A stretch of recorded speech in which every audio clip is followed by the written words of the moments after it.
Hello, everybody, and welcome to another episode of the Neuro-Inclusive Dog Pod, the podcast where we bridge the gap between neurodiversity and the dog world. So today's guest is one that I'm really excited to have on the podcast because we've got lots to talk about. So they're going to do a better job of introducing themselves than I have. So hello, Nathan. Welcome to the podcast. Could you tell everybody a little bit about who you are and what you do? Hello, thanks for having me. So I'm Nathan Dunleavy. So I'm based in Southampton in the UK with my husband Mark and our seven crazy dogs. So I've got a little zoo going on. So my main business is my local business, which is Nathan's Paw Trails Limited, and that's a dog walking, pet sitting, and dog training business. And we've been going for nearly 8 years. I've got a small team, and I've then got some online businesses as well. So I'm a business mentor. Nearly said the word coach then, but I'm a business mentor, and there is an element of coaching that goes with it. But yeah, so initially I set up the dog walking business mentor because I feel that dog walking is such a underrepresented and under-supported profession in our industry. Mhm. And I was having my own mentoring at the time, and my mentor was like, "Oh yeah, you should really set up a mentorship for dog walkers. There isn't really anyone doing it." And yeah, Mhm. there's just because obviously everything's unregulated, there just isn't that support function like there is for dog trainers and behaviorists and groomers. Yeah. So I set up the dog walking business mentor, helping new startup dog walkers, existing dog walkers that want to take on their first team member, or maybe to look to add on additional services like pet sitting or training. And then I was having some more mentoring, and my mentor at the time, I'm a big believer in that if I'm mentoring others, that I should invest in my own mentoring so I can continually Yeah. be the best version of myself for for my mentees and my clients and my dogs, etc. So my mentor at the time was like, "Oh, I think you should open it up to all pet professionals because what you're doing is quite an interesting mix." So my background is in corporate and business banking. I used to work for Barclays Bank. Mhm. So he was like, "Oh, so you bring all this business acumen, and there's a lot of pet professionals out there that are feeling sort of burnt out, and you know, they're really struggling with boundaries, and I feel you should go in on a well-being sort of stance." So rather Mhm. than rebranding, because dog walking is my heart, I'm still dog walking to this day, 4 days a week. Rather than rebranding, I treated it as like an evolution. Mhm.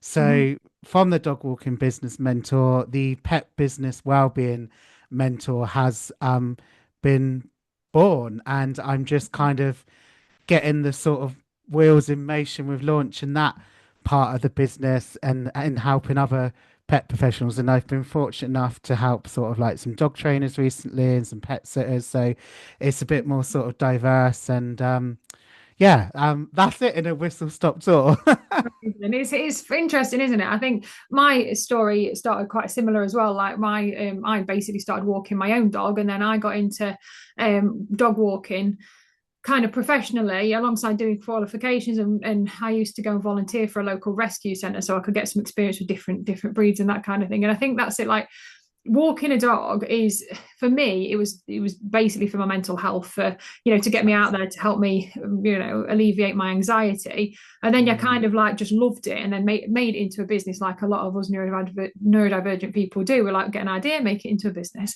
We can't just have hobbies, they all become businesses. But I think yeah. that's a lot of it's quite a common route for people to go down, isn't it, to go down the dog walking way, and then go add on training and add on behavior and other services as well.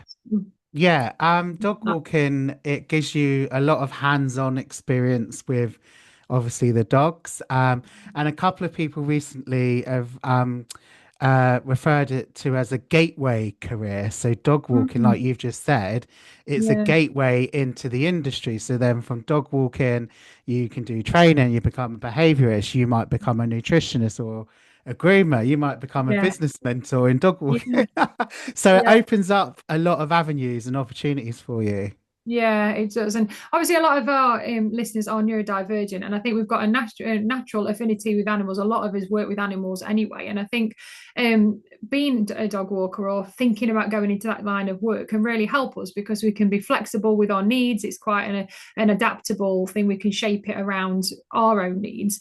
Why do Mm. you think dog walking and other professions like in the dog industry can be a good fit for neurodivergent people? Do you have any thoughts on that?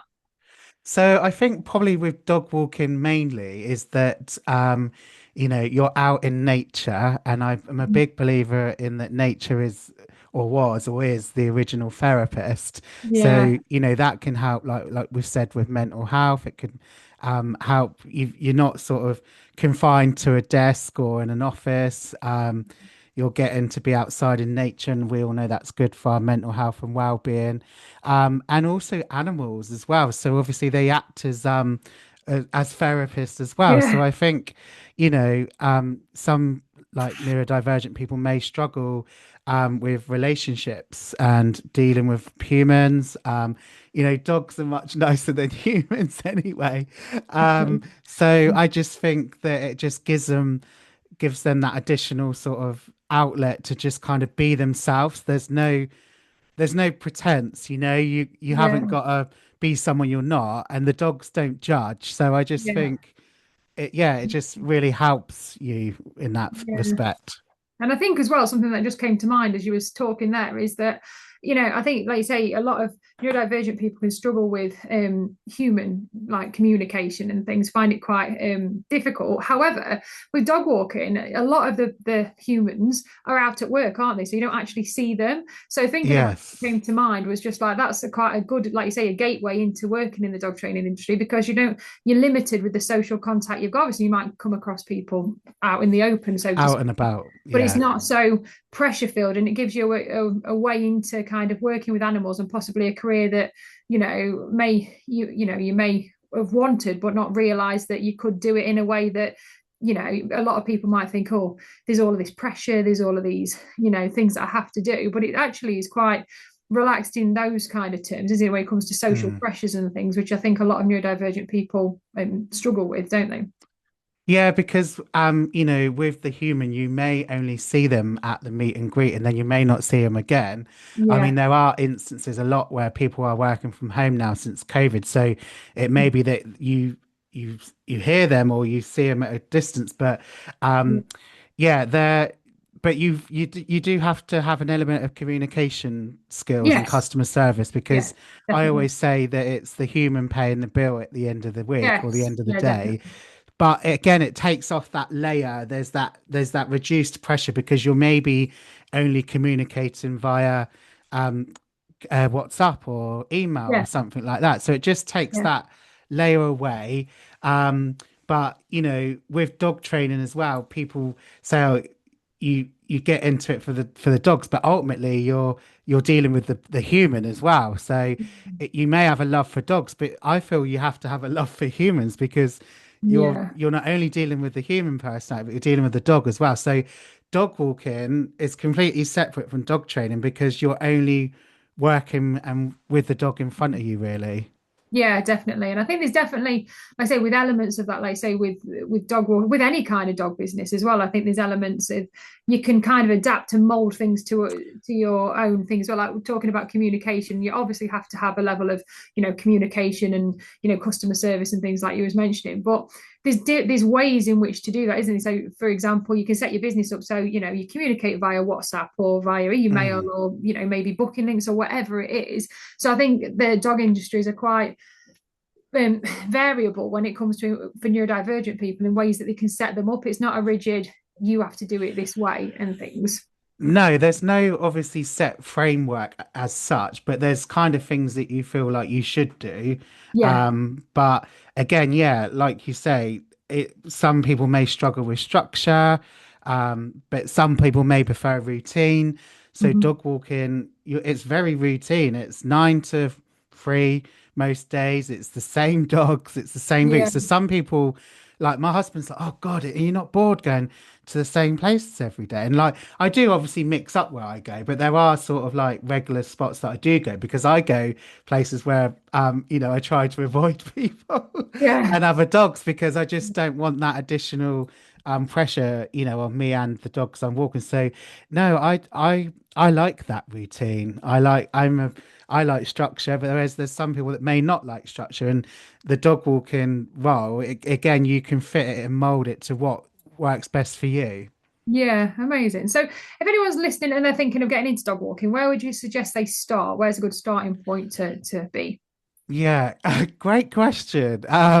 It's the $1 million question, isn't it? Yeah. Because again, there's no set framework, there's no regulation, there's no guidelines, there's no guidelines to say you should do this. Yeah, there's all these different like associations, and we're starting to see a few more pop up now. But again, there just isn't that support there that that say you should do it this way. So I think that's where like the business mentoring comes into play because I am seeing a lot more people now that are starting up and they're reaching out to like a business coach or a business mentor to get that guidance. So I Yeah. think owning a dog is very different to working with dogs. So you might be like, oh, I've owned dogs for 20 or 30 Mhm. years. But unless you've worked with dogs or Yeah. animals, like that's a very different thing. So I think you do have to have that element of working with dogs. And like you said, you can volunteer at rescue centres and get that Mhm. hands-on experience. So yeah, an element of manual hand, what I call manual hand and working with dogs, you need to have a DBS check. But in nearly 8 years, not once have I been asked by a client to see my Yeah. DBS check.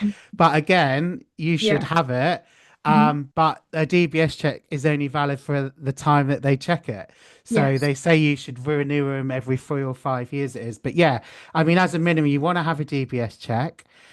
Insurance, so many people don't bother with insurance. So there's specialist dog walking insurance via different specialist companies, and that covers you for public liability, Mhm. professional indemnity, if you've got staff, employers liability, if the dog was to get lost, if you lose the client keys. So yeah, to have insurance, canine first aid is a must. Mhm. Again, there's nowhere to say you should have it, but a canine first aid course. So if you can do an in-person, great, but there's a lot of great online ones. But I say do an online one to give you the foundation, but you can't beat going into an in-person. And again, like they say, you should renew that every 3 years. But who says you should renew that every three Yeah. years? Yeah, the provider that's providing the course says that. But personally, I say it should be done at least annually, and I Yeah. do mine annually Yeah. because again, in 8 years, I haven't had a situation where I've had to put that knowledge to the test. But again, my memory is like a sieve, and I'm like, I can't remember what I learned in a first aid course 6 months Yeah. ago. So, um, but I think in the moment you would because you just go into Yeah. adrenaline mode. But I'm a big advocate in that you should just always update your knowledge because we all Yeah. know with first aid as well, particularly for canines, it's forever evolving and there's always updated advice. So I'm a big advocate in saying do it annually if you can. Yeah. You've got to have insurance for your vehicle. So some vehicles will have you can have business use on it, but there are some vehicle insurance that you have to have a separate policy for business insurance for your vehicle. Mhm. Um, and I do again say as a minimum, you want to have like an understanding of canine body language. So Okay. again, there's loads of courses or workshops or books, but like all my team within a few months of coming on board and my mentees, they all do a canine body language course. So I Yeah. think that would be my sort of minimum must-haves to get Yeah. going. Amazing. It just, as I've been listening to you talking there, it just reminded me of a funny story of how I actually got into dog walking many years ago. We're talking over 11 years ago now. And obviously, I got my own dog, got myself out of the house because, I was anxious and I couldn't leave the house without a person or a person with, a dog basically. And then how I actually got into it, I actually forgot this happened until until something reminded me. I actually saw an advert for a company that wanted dog walkers basically. So it was a lady who was running a dog walking company who wanted people to go and walk the dogs. And so I went and worked for her for a very short period of time. For reasons I'll come on to in a second. But I was kind of thrown in at the deep end because obviously I'd own my own dog. I was learning qualifications anyway because of my own interests, which now is my neurodivergence, needing to know the what's and the whys about everything. But I was like, oh, I'll go, I had an hour or two's training at this lady's house. And she basically said, which she just told me the logistics. She was like, here's the dog treats, here's a high vis, this is what you do. And then she just assigned me people. We went to a meet and greet, which was very, very limited, so to speak. And then this one I went to, it was a Romanian rescue dog. It Oh, was in the crate, and mm. she was like, "Oh, it's fine." It was very people reactive, very Like aggressive, most of them very are, yeah. yeah, very scared.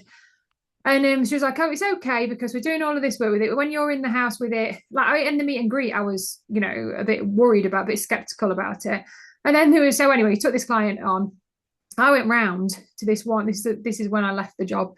I went round. The dog was in the crate, and I couldn't get near the crate. It was like snarling. It was biting. I was like, I was like, if I let that dog out of the crate, and I only knew this through my knowledge that I was learning.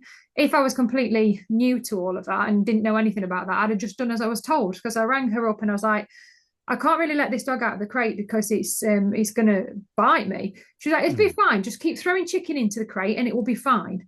And I was like, right. Oh my word. And I was like, I'm not doing this because I know it's going to bite me. So I kind of like refused. I said, I'm sorry, I'm not doing this. And she was like really mad because the husband would have to then come home and let the dog out and it wouldn't look good and this, that, and the other. And I was like, knowing what I know about dog behavior and reading dog like body language, that dog would definitely have bit me, if not worse.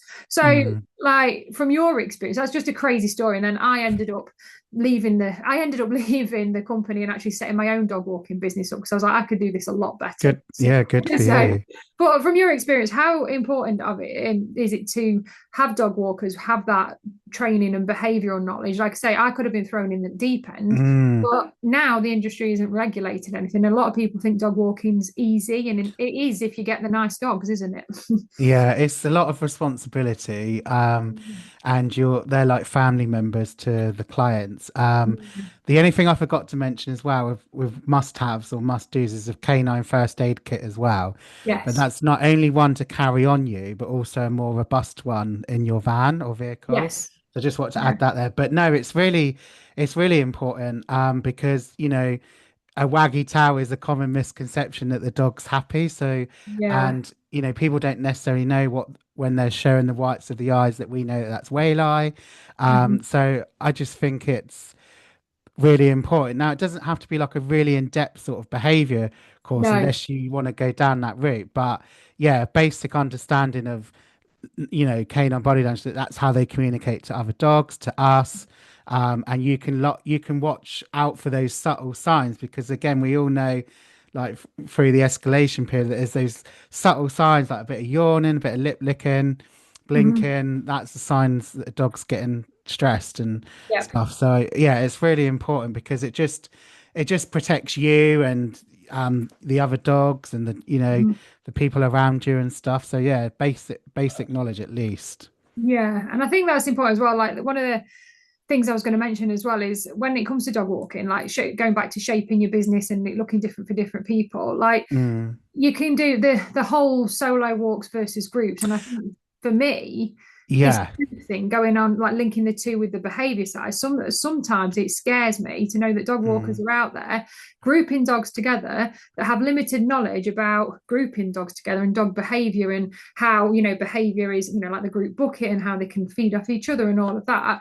And then mm. they just get them out, throw them in a field, and just hope for the best. Oh. It's crazy, isn't it? Yeah, there is like some that do that, unfortunately. I mean, Yeah. I started off as a solo dog walker and it gave me such a solid foundation, because obviously those dogs that needed walking solo, there was a reason, because there was an Yeah. element of like reactivity, and and bless them, these dogs didn't get out otherwise. But no, that gave me such a solid foundation in understanding like body language, reactivity, why a dog was nervous or sensitive, and then you kind of, as your experience grows and your skill set expands, like you kind of then know like which dogs can then Yeah. be carefully matched to different temperaments and Yeah. personality types. But some people just prefer to do solo walks, and that's absolutely Yeah. fine. Yeah. It might be that they then evolve into training walks, and then some people like to do the group walks. There's no right or wrong answer really, but you are only insured. Well, most insurers only insure you to take up to six. Right. And then depending on your council, like there may be licensing requirements. It may be that you're only allowed to take up four. Um, Um, but you'd have to check with your own local authority. But there are some, unfortunately, that will take out more than six, and like you say, just let them run off into the field, and they're not really getting like it's not a really good enriching walk, or it's no. not great socialization, just like that. Yeah. So yeah, I mean, there does need to really be some sort of regulation and sort of formal framework, because everyone can just suddenly rock up and be a dog walker nowadays, and we do see it. But again, it's not easy, and people Yes. think it Yeah. is. Yeah, and I think as well, so the things that come to mind to me there is the fact that they think it's easy, so they think it's an easy way to make money, and like a lot of people start up businesses, don't they, to make money and things that some people don't. But I think this is it as well. I think you've got to balance everything with you need a business that is viable, so you need to make Mm, money, and most from what I have seen, most models mean that the more dogs you take out, the more money you earn per hour. However, mm, that's not always the case, because then you could niche down and do a certain specific of solo training walks, that kind of thing, charge more, that kind of thing. But I think mm, that needs to be there needs to be a balance, like I say, with everything. I think that's why a dog walking mentor like you do, and the business coaching that I've helped people with, is we have to really understand not only the clients that we are getting, they're managing their expectations. Pricing it mm, all as well is pricing your services, but also from a mm, well-being point of view, what can the actual the business owner cope with in terms of lots of different things. So from a neurodivergent perspective, it might be the overwhelm of having group walks and things, or it might be like I exactly. say, the pressure of dealing face to face with people. There's all of these different elements, isn't there, when we're coming into just looking at dog walking before we even talk about training or any of the other things. You've got Mm, the well-being of the actual business professional, because it isn't easy and there's lots of different elements go into it. There's also the meeting the needs of the clients, and that can be socially awkward as well. If clients expecting something and you don't yeah. want to deliver it and stuff, there's the well-being side of it, but there's also that um it's a marketing thing as well, isn't it? Making sure that you're marketing to your right clients, because Mm, I've had that with the agility. To be honest, you go out, you set up as an agility trainer, and then it's finding the right clients that don't burn you out. So for me, beginner agility, although there's nothing wrong with it, that's just not for me, because I like the mm, influences of agility behavior. So I think, do you find that with your mentees as well? It's managing like all the different elements to it. There's a lot yeah. to than actually being a viable business, but looking at the well-being and all the other things as well.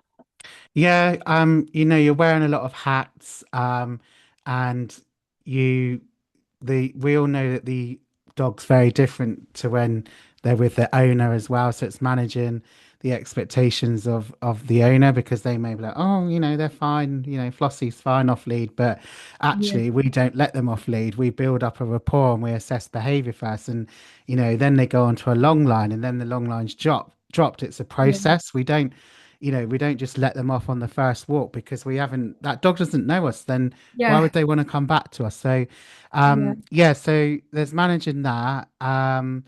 there is so much to running a business that you don't realize. And I often say, and like you may be the best dog walker, dog trainer, or behaviorist, but you might be crap at running a business. Yes. And Yeah. that's okay, Yeah. because that's where business mentors and coaches come in. You could be good at running a business, but a really crap dog walker. Yeah. um, and Yeah. you know, a lot of people get into it, but not realizing that it is a proper business. And this is Yeah. the thing that I've been trying to shift, like the narrative, that it's kind of almost seen a bit of a as a hobbyist role, because you get your 12-year-old on Facebook advertising wanting to make some pocket money, and you know, Yeah. fair play, but dog walking's not the one for it. And you know, you might get sort of like your yummy mummies or whatever that don't really need to earn money because they're financially supported elsewhere. So um it's not always been really taken seriously, and it's not really been considered like a proper profession. And that's what I'm trying to change the narrative of it, because it is a business, Yeah.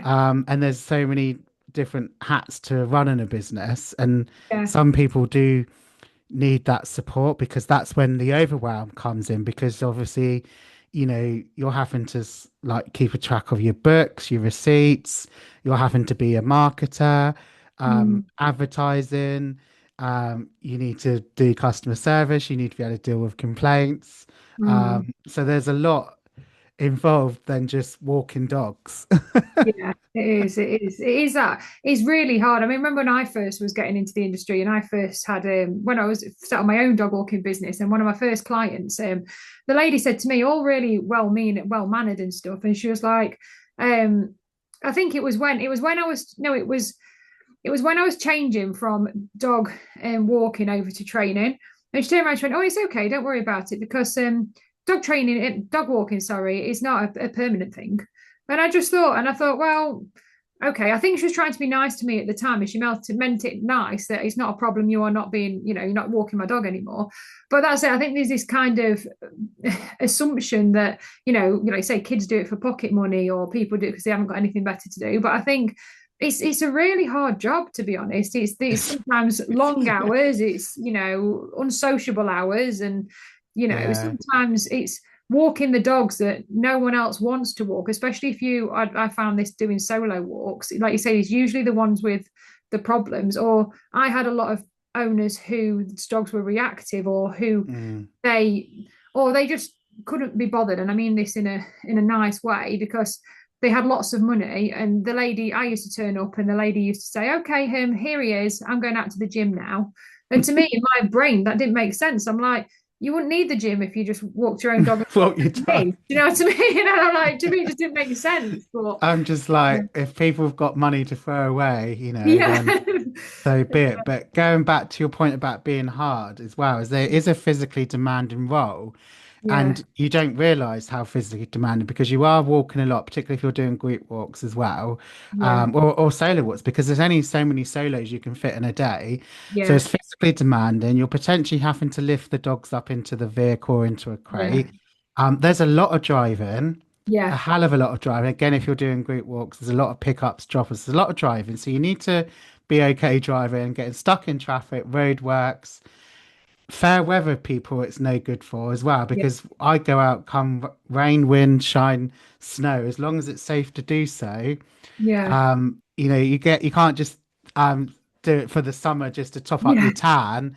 yeah, You know, the dogs have still got to be walked if they're yeah, home alone all day. So you've got to be adaptable as yeah. well, in terms of like, you know, the weather. So there's a lot to consider. Yeah, there's definitely a lot of hidden challenges. And just on that note of the weather, it's even in the summer when people think, oh, it's a nice day. Sometimes it's too hot for the dogs, and you're like, It's oh, oh, so yeah, yeah, you can't win. I mean, we're quite neurotic as well, and like the owner's like, oh no, they're fine in the yeah, heat, but like, okay, but we're not prepared to do that. We've got to think of yeah, the safety of the walker and yeah, the dog. So then, like, you're having to start earlier, get them out earlier, get all walks done before midday, then do afternoon pop-ins, and then they don't need an afternoon pop-in, so you're having to rejig your whole diary. yeah, And yeah, you again, you have to be quite versatile and just be willing to adapt things and Yeah, mix it up. Because again, if you're walking a reactive dog and you see someone in a distance, you're going to have to go the other way because yeah, you don't want that dog to get upset and to cause a reaction. So you've got to be prepared. You've got to be on it when you're solo walking if you've got a reactive dog because you've always got to be alert. And yeah, I hate seeing these people just either with ear pods in or on their phones because yeah. they're not like looking out for their environment and their surroundings. Yeah, I know. So we talked a lot about the hidden challenges. So let's flip it on its head now. And what kind of joys do you think, the unexpected joys or wins you can get from dog walking? So for anybody listening that's thinking of being a dog walker, we Mm, kind of covered all of the things that possibly, unexpected things from a negative yeah. point of view. So what positives do you see the job having? Yeah, I mean, there's lots of positives. Like, there's the flexibility of, being in control of your own diary. A lot of the time, the main walking is sort of 9 till 3, so that is kind of school hours. Yeah, So that does suit some people. Um, you're getting to work with dogs all day. I mean, I what's know. not, what's more rewarding and positive than that? So you're getting to work with dogs all day. You're getting to be outside. Like I Yeah, said, again, being outside, it's good for your mental health, your well-being, um, being your own boss. So, you can be quite adaptable in terms if you've got to go to a hospital appointment or you need to go to a school concert or whatever. mhm. You're in control of your diary. Um, it is a rewarding job. Yeah, But it's obviously it comes with its challenges. But yeah, we don't want to just harp on all the challenges. There's lots of positives yeah, as well. Being your own boss is quite it's not for everyone, but it does suit a lot of people. To wow, just to you get to meet lots of different people as well, yeah, which is a nice thing. You get to work with all different sort of breeds and temperaments of dogs. You can network as well. There's other pet professionals as well. That's quite a good thing. So there might be other dog walkers. It's always good to pally up with a dog trainer, vets. So there's networking opportunities and sort of opportunities for like referrals. It might be that you just want to do the solo walk, so then you get known as that person, and that's your niche, and you're experienced in that role. And yeah, you get to be a part of like some really great like memberships, groups and associations that we're all part of. So it might be that it's not necessarily local, but you're meeting people further afield. There's so much knowledge as well to be learnt. There's some great sort of courses out there. For me, I used to get like shiny course syndrome, and I'd be always yeah, signing up for the latest course. And yeah, I've still got loads that I've not even started that I've now put myself on a course ban that I'm not allowed to do any more courses yeah. until I finish the ones I've got. But because my business has been changed a bit of direction, I'm obviously doing more business stuff like mentoring now. I'm doing more stuff with that. But yeah, it's just I just find like it's just really, really rewarding. Like the dogs are so excited to see you, and it Yeah, may be that like through no like fault of the owners that that's the only walk they get that day or yeah, whatever. So the dogs are so excited to see you. Just seeing them have fun as well. Like but at the moment the bloody weather like it's wet and muddy, and they don't yeah, care. So no, they're just having fun. So you get a sense of satisfaction yeah, from that, and then the owners are happy as well because you're sending them little updates in a yeah. WhatsApp group, um, and then the owner may do a review, a Google review, and it just makes it kind of all more worthwhile. Yeah, definitely. And it's definitely a job that, looking back on it now, from all of the things I've done in the dog industry, I think the Mm. dog walking days were kind of like my happiest. They were hard work, don't get me wrong, because like I said, I started with the solo walks. So I was doing long days, and lots of travel. Yeah, This is it. I think it's the hidden expenses as well, because you think, oh, you don't, new tires and the drinking of petrol or diesel or whatever, it's the your car. car maintenance. Yeah. Yeah, So, but looking back on it, it was a lovely time because, like you say, you go in and the dogs are happy to see you, and you build up these little relationships with these little furry friends, and it's just a really nice time when you're out there, and it's being out in nature as long as you don't mind the British weather. It's like, someone said to me once, "There's no such thing as bad weather, just bad clothing." And being a dog walker, you certainly need a lot of clothing. Like my van, it was just full of different coats, and you get through Yeah. so many coats. It wouldn't have And even welly boots. yeah, like I used to remember had have like literally if I was doing 8 solo dog walks in a day, I'd literally get through 8 coats if it was a really rainy day. And I'm like, where Mm, on earth am I going to get these dry for tomorrow? But yeah, I think for me as well, the well-being side of it and how it made me feel was, mm, like within dog, so I've done lots of things in dog walking, dog training, business, coaching, agility, behavior. And I think the dog walking side of it, the well-being from just being out in nature, and it was a lot less stressful because with training you often see mm. a lot of problematic cases or people that want instant fixes, and it's a very That's different industry to be in, isn't it? mm. Yeah, I mean, I am a qualified dog trainer as well and a certified behavior consultant. So I was doing a lot of SA work, and I really enjoy SA work, whereas a lot of behavior consultants or behaviorists don't like SA work.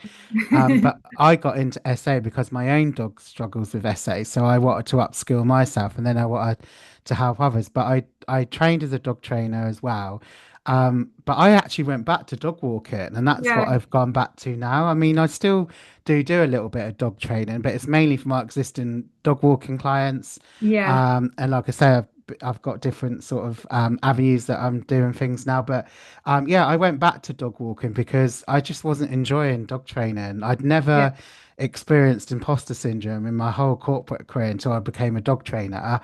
And yeah, obviously, unfortunately, there's this whole two camp things, and that just literally does my head yeah, in all the fallout of that. So yeah, I just end up going back to dog walking, but yeah, I still keep up with my CPD and stuff. So if I want to dabble in training or take on a case, then I will. But I much yeah. prefer just being back out with the dogs.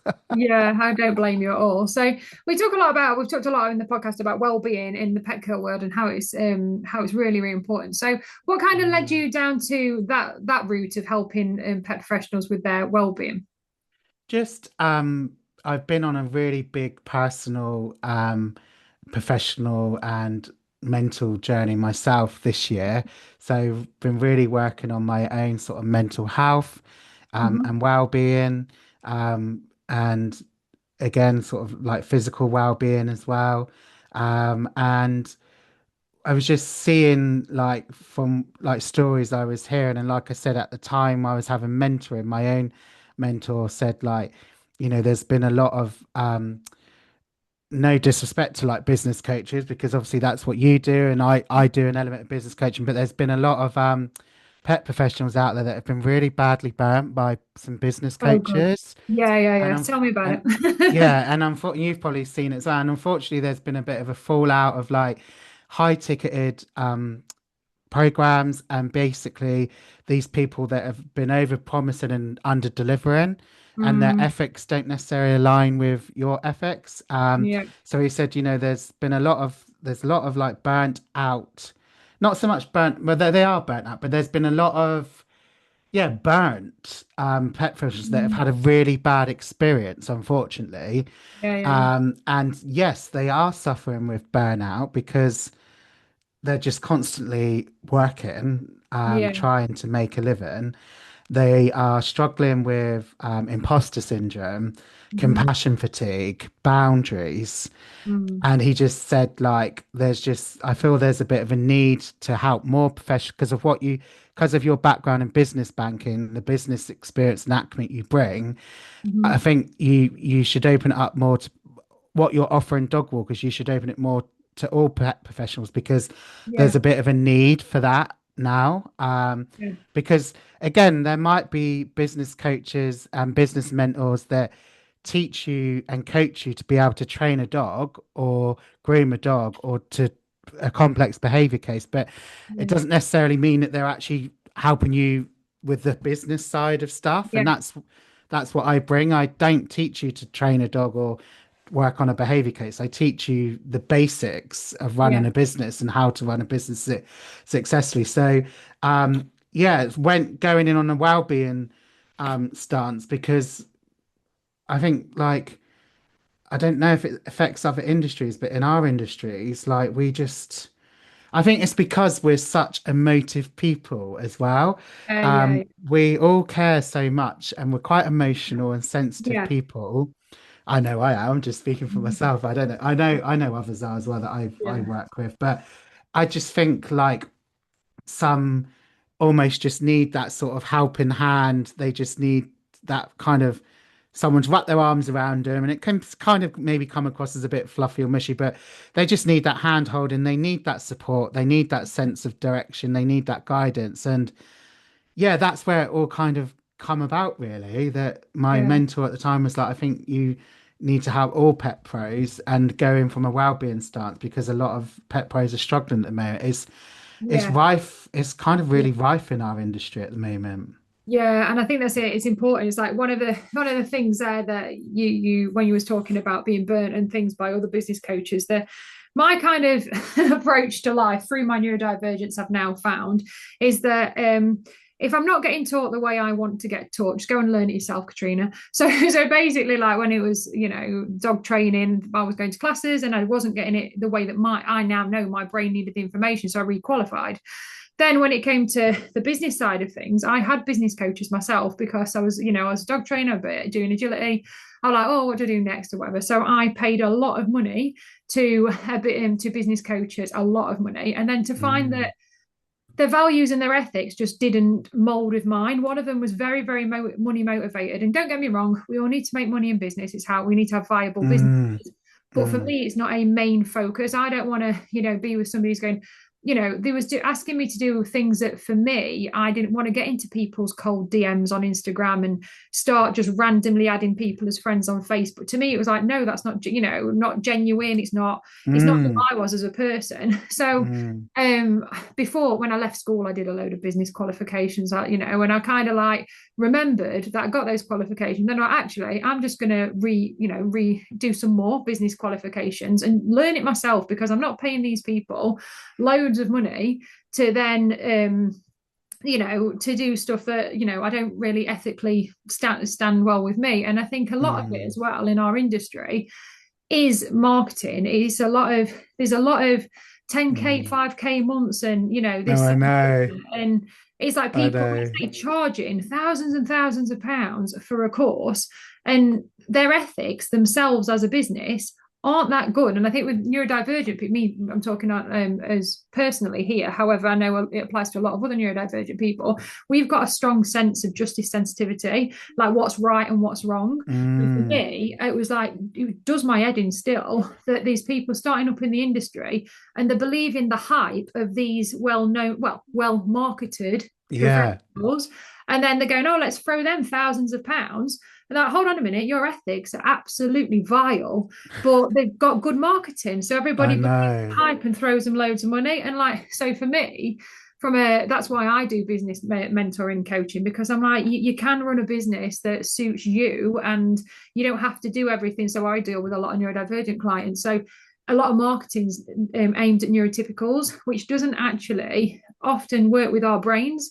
So Mm. it's yes, the marketing's good for a certain type of, a neurotype basically, but for others, it might not work for you. And as neurodivergent people, we need different approaches that you can run a business however you want to run a business with, as long as you've got the knowledge and know how to do it. But there's Mm. lots of different ways with that. So for me, it's ethics, and that's what massively burnt me out was, I was being told if I wanted 5K, 10K months to do it this certain way, but it was going against my ethics. Or from an agility Mm. perspective, we all teach agility this way. So that's the way, Katrina, you've got to teach agility. And I'm like, well, I was coming Mm. home burnt out because I didn't want to. And like you say, it just ended up burning me out to the point where I was like, Yeah. you know what, stuff this. I had a break from my business for about 6 months. And then I was like, kind of rebranded, do all the things I do now. Because I don't think we need new people in the industry. We need kind, ethical Mm. people, but we need Mm. them to know that it is okay just to be themselves and not waste thousands. I'm a bit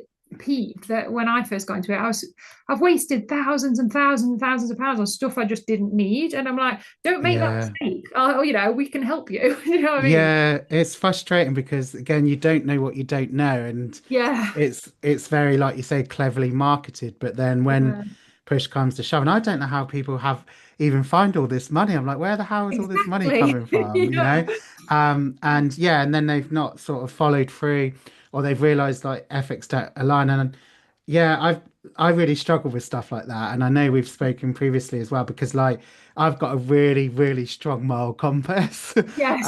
and ethics. And like I'm Yeah. a big believer in that if you're claimed to be a force-free professional or positive reinforcement, then and you do that with dogs, that needs to apply to the humans that you're working with as Exactly. well. So I really struggle with like all that sort of stuff. And like yeah, people falling into the trap, because then like they're kind of almost playing on people's vulnerability, Yes. and yeah, it's really sad. So that's why I wanted to kind of, I'm a bit of a rebel myself as well, as you probably know. Like I Yes. don't sort of follow rules, I Yeah. make Same. my own rules up. And I think that's why we get on so well. Like, yeah, I'm a bit of a rebel. I rip up the rule book and I kind of just do things how I want to Yeah. do. Yeah. And that Exactly. that's what I'm doing, and helping people with now, because Yeah. yeah, you need it. Yeah, I think a big part of that as well is learning how to set boundaries and stuff, isn't it? And I think that's what a lot of professionals struggle with, because we're used to helping pets and we think we need to people please because we want the business and stuff. And I think if Mm. you're not careful, that can harm our well-being as well, can't it? So what kind of advice would you give about dog walkers, pet professionals setting boundaries and how they can protect their energy as Mm. regards to not burning out? Yeah, and just before I kind of sort of address that point, I just want to go back to your point where you've said about 5 or 10K months, and that's Mhm. absolutely fine. It's Mm. fine if people want to hit a 5 or 10K Yeah, month yeah. and they're working with people like that. But what my mentor said at the time, well, what happens when 1 month they hit 4,999 Yeah, and yeah. they're made to feel shit because Yes. they've not hit 5K, Yeah. or they've hit 5K a couple of times, but then the next month they've only hit 1K. Yeah. How's that person going to feel then? That's why I don't like playing into Exactly. that Yeah. whole thing. I mean, again, it can be right for some people, but it doesn't Yeah. mean it's right for everyone. And I just Yeah. think we, as business coaches, mentors, we need to be mindful of that. Like, yeah, we're striving for a 5K month, but how is that person going to feel when they don't hit that? And is that Exactly. support still there? So, in terms of boundaries, wow, I mean, for any professional, but like having a separate phone, like a personal and a Yeah. business phone, Mm. is important. You can set, like, you can use business WhatsApp, so you can set hours, and it will send a greeting message to say, "Oh, we're not here right now," or "You're going on holiday." Can send an auto response. So boundaries in that respect, it's important. I really say to my mentees to have a separate phone so they can kind of switch off, because and they basically, they have that so they can switch off, and the whole world's not going to end. And Yeah. the client's then still getting a response, because if I was a client, I text someone, I didn't hear back, as long as they're getting like a holding message, Mm. that's important. um you can create your feed as well. So there's a load of crap on Facebook, isn't there? So my mentor, when I was having mentoring a few months back, was saying that, it's your Facebook profile. So you can create, I can't even say that word, not create, curate, CURAT, I think it Yeah. is. You Correct. create your feed to how what you want to see. Yeah. And you can unfollow people and change your Yeah. settings and stuff like that, and your privacy settings. So I think that's important. And I Yeah. think it's important as well, just being upfront and honest about, Yeah. where you stand and what you stand for, and what your ethics and values are.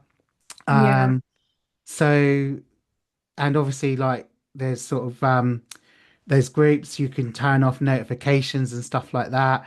Yeah. Just don't. don't stay somewhere that doesn't serve you, and also being self-employed, we get to pick with the people we work with, and that's obviously Yeah, clients as well as other pet professionals who you may choose to collaborate with. So if something doesn't fit right for you or you're being dictated to, then I'm yeah, sorry, like you yeah, need to back them off, yeah, because you're your own person, your business owner for a reason. So yeah, um, and yeah, just kind of like just protecting like yourself as well from all the noise, like hang out in sort of the yeah, groups where people that are your people sort of hang out, find your gang.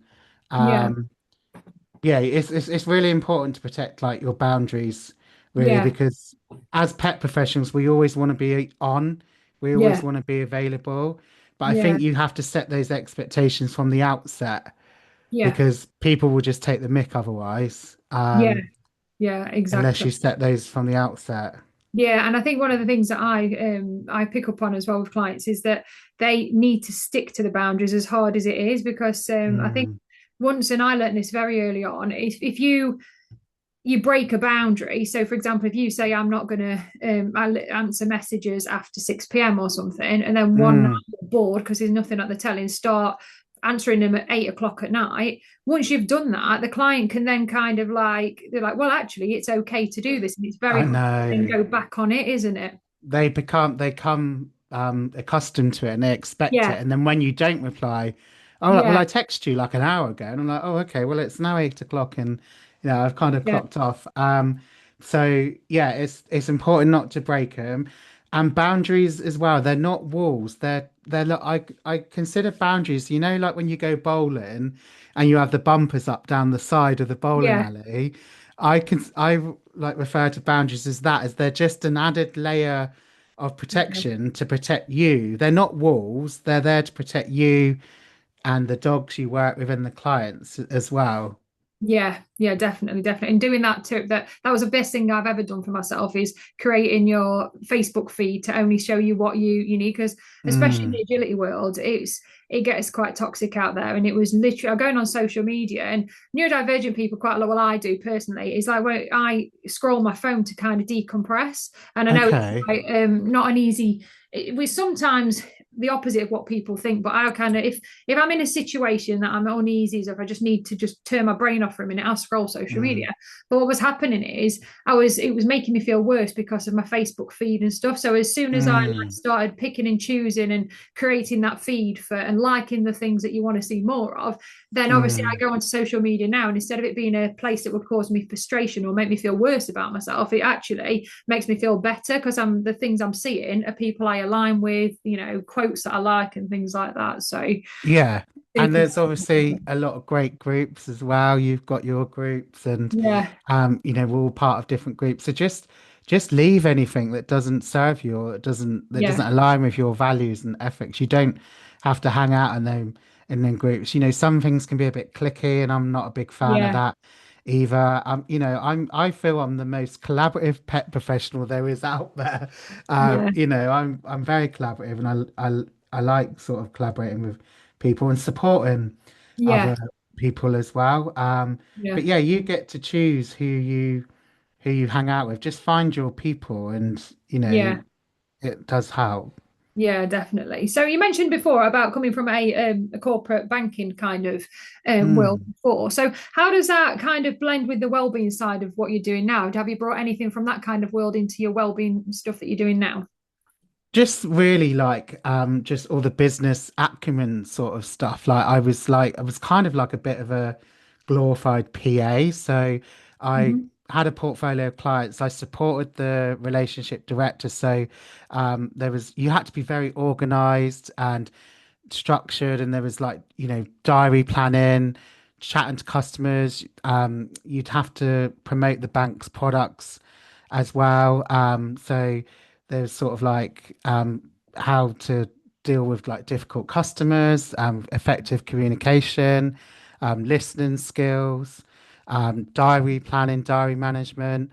I'm a big advocate in like the default diary as well. So Yeah. um, you're managing other people's diaries, but obviously your diary, and treating a personal appointment like you would a client appointment. So they go in like, I have a Yeah. monthly massage and that's like non-negotiable. It goes in my Yeah. diary like this appointment would go in my diary. So, Yeah. um, so yeah, it's just really because I was dealing with business clients that they'd have up to £5 million turnover. So, Wow. and I was dealing with like the whole sort of like goals and strengths and SWOT analysis and all that sort of stuff. It's quite interesting. And Yeah. you were dealing with people's money. Yeah. So that was quite a big responsibility, like finances. So just all that sort of all squashed together is what I bring into my business mentoring, but I now add a well-being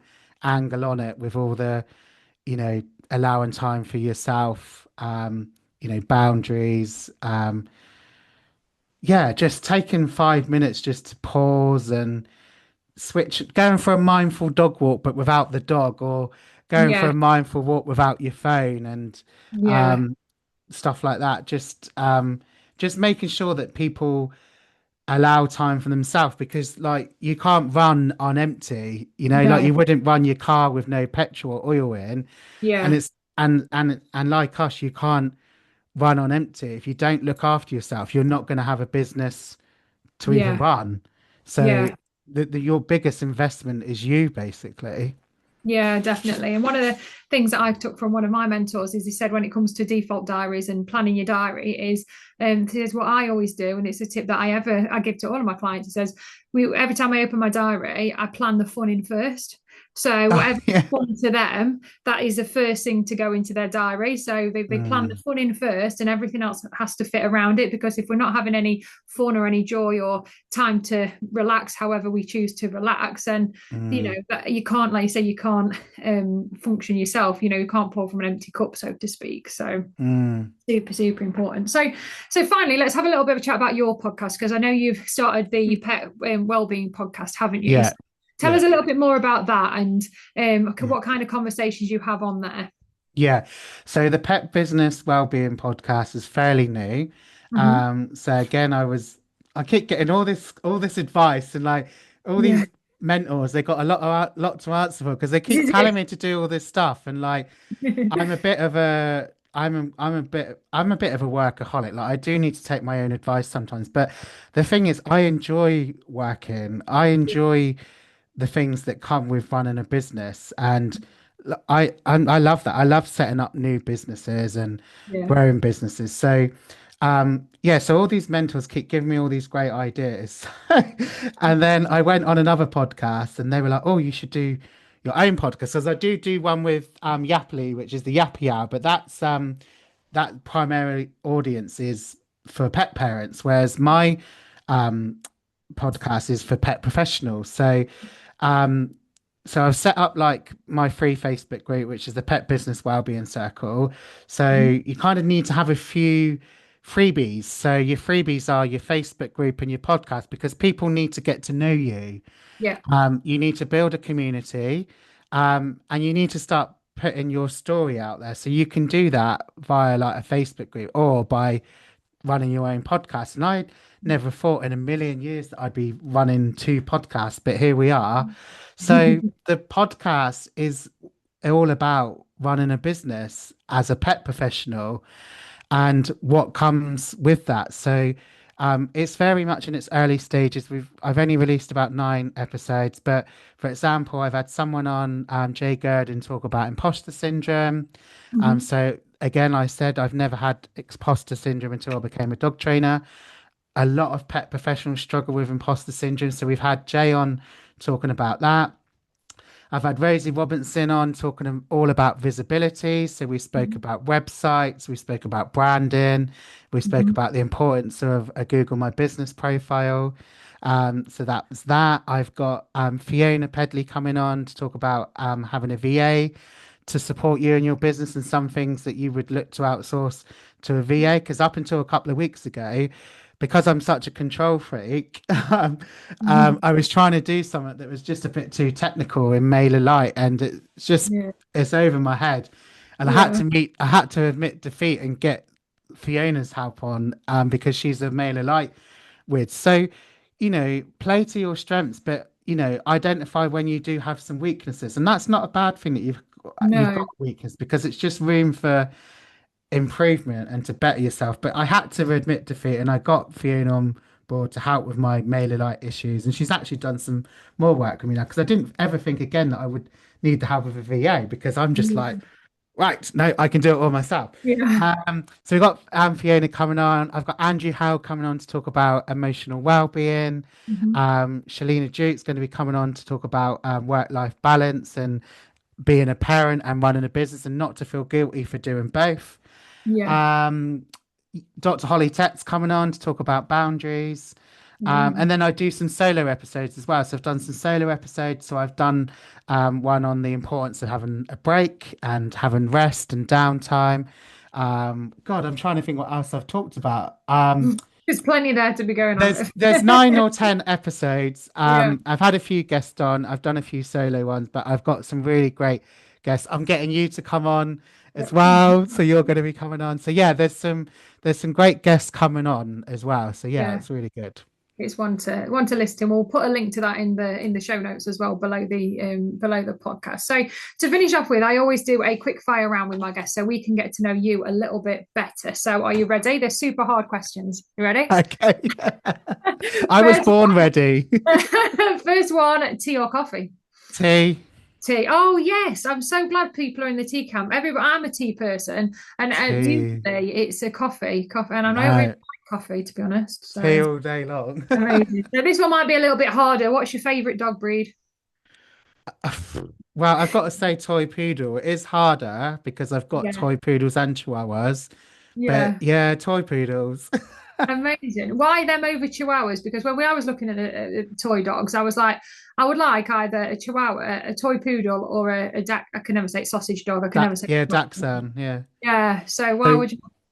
Mm, just because well, they're hypoallergenic, so if you've got allergies, no, they're drama queens. I love it. They've got so oh, much amazing. character. The Chihuahuas, they've got so much character. They were my first dog. I've still got Yeah, them. They're really a lot of spirit. They're spicy. yeah, And yeah, the toy poodles, they're just very intelligent. yeah. And yeah, they're just great companions, basically. Amazing. Amazing. Right. So, what's your go-to dog product that you use or recommend all the time? My go-to dog product. Oh, I love Pet Remedy stuff. Yeah, Amazing. I use Pet Remedy for my own dogs because I've obviously got one with SA. So the plugins, the little bandanas. Yeah, I'd say Pet Remedy. Amazing. So, off-lead walk or no off-lead, on-lead walk or off-lead adventure? Off-lead adventure. Right. I don't have many people that say. I think in all of these podcasts I've done, I've only had one person say on-lead walk. So yeah, everyone chooses an off-lead adventure. But a lot of people put caveats to it, saying as long as they don't see anyone else. Oh So well, yeah, yeah, there is that. so the final one, what is your favorite way to recharge after a busy day? After a busy day, well, I would say holidays, but I can't really just go off on a holiday after a busy day. Do you know what? I just love chilling with my dogs, under the blanket, particularly this time of year. And I'm a big, um, like stuff on Netflix, so I just kind of binge on Netflix, my favorite show with my dogs, just Amazing. chilling. Amazing. And the most important one, so if people are interested in what you do, where can they find you online? Where can they get in touch? Yeah, so I'm the dog walking business mentor, and I've also got a freebie as part of the pet business wellbeing mentor. So I'll send you the link. So it's the Pet Pro Rescue Plan because we're not very great at taking time off, and Yeah. this rescue plan helps you plan your time off. Mhm. So I'll send the link to that. And yeah, I'm on Facebook, LinkedIn. But I've also got a website called nathandunleavy.com. Amazing. And we'll put all of those links underneath the podcast so anybody listening can just click the show notes and get there as well. And you have a community as well, don't you? So we'll put the link to that in there as well. Yeah, a lot of links. There'll be a lot of links, but there's a lot of useful information. So if Yeah, any, yeah, exactly. a lot of get the free information where you can. That's Yeah, that's what I definitely. say. Super. Well, thank you very, very much for coming on. It's been brilliant to chat to you. If anybody who's listening to the podcast, if you don't already follow or subscribe, make sure you hit the link to do that. Check out the show notes for all the links we've talked about in the podcast, and make sure you don't miss any further episodes. So thank you again to Nathan. It's goodbye from me and goodbye from Nathan. Bye bye. Mm-hmm.